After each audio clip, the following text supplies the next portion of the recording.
These may just be the worst parents we have seen on this platform. That might be an exaggeration, but hear me out. A couple months ago, Ryan's World released this video. 199,998.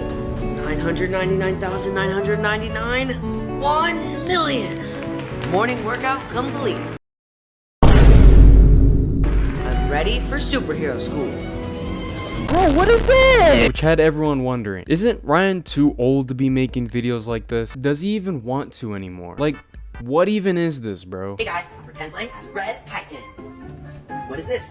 A Red Titan comic book and blank pages? Is there something happening behind the scenes that we don't know about? Or is there a darker side to the family that we just haven't been aware about this whole time? You'll have to stick to the end to find that out. Okay, so I just realized I edged the fuck out of that intro. I'm sorry, I have no words for my actions. Anyway, carry on. Ryan's rise on YouTube is actually insane, considering the fact that he was only like 5 years old. In 2015, Ryan's parents decided to pick up the camera and start recording him when he was only like 3 years old. He began with a simple format of just buying toys and letting Ryan review them and capturing his reaction. And to no surprise, it caught the attention of the younger audience, so he blew up pretty quickly. By 2020, the channel had gained over like 20 million subscribers or something crazy like that. By this time, Ryan was the highest earning YouTube creator, and if not, he still is. And with all that success at the time, you could sit back and think like, Ryan has no real concept of money at that time. I mean, come on, he was only like 5 years old. And now we begin to find ourselves in a gray area where we start to wonder, how much of this money does Ryan actually see? And how much of it does his parents actually keep? Now we begin to go down an even deeper rabbit hole. How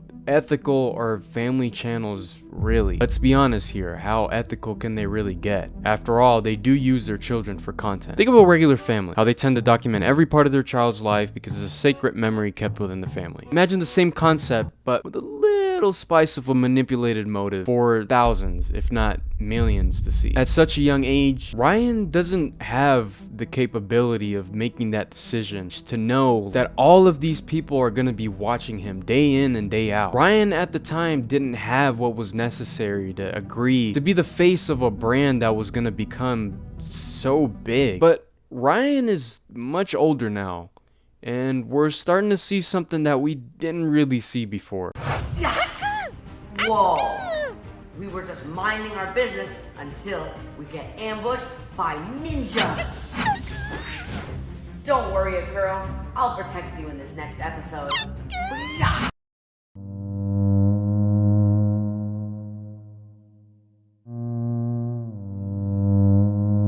So the babyish talk and the babyish reaction, that shit don't slide no more. Those reactions are starting to look like a command and an act, or almost if he was held at gunpoint, which makes us look to who may be the real problem of the situation. Xian and Luan Kaji had normal lives before they decided to make their baby the YouTube sensation that he is. But to find their real and true intentions, we'll have to dive deeper into their lives to see what they're really up to and what's behind the scenes. So who even are they? Xian was a civil engineer student, while Luan was a high school chemistry teacher. Again, everything pretty normal, I told you. Until we start diving deeper into Luan's past. Back in 2002, Luan was actually arrested for shoplifting at a JCPenney for about $93 worth of stuff, which doesn't seem like a big deal, but that's about $161 in today's money. Luan pleaded guilty and was ordered to do about 40 hours of community service, which she failed to do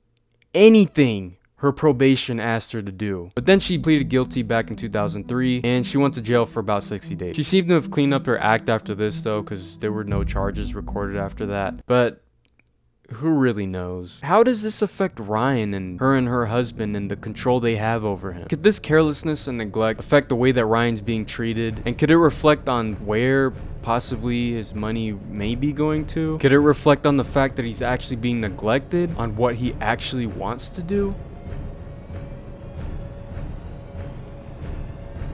Nah. The world of introducing a child to so much success is definitely not new, and has always been a gray area and literally has never failed to cause backlash. So what does Ryan's future actually really hold? There's no doubt that if Ryan's parents don't let him live his life, keep neglecting him, he's gonna come across things such as bullying at school and even resentment towards his own parents. He may have to live the rest of his life based on a decision that he made when he was 5 years old. The fact that his face is at every Walmart for every child to see. You might have to live with the fact that if someone finds him down the street when he's a little bit older, he's gonna get recognized as that one toys kid. I can assure you, if someone's calling me that, someone's getting their cheeks fucking clapped. Ryan doesn't have that much time up until all the bad outcomes as a result of an unsolicited early success all become reality. And Ryan's parents aren't showing any signs of stopping anytime soon. So will this be the end of Ryan's journey? Or is this what his parents wanted all along? The start to a YouTube empire that's gonna continue to puppet Ryan for even more financial gain.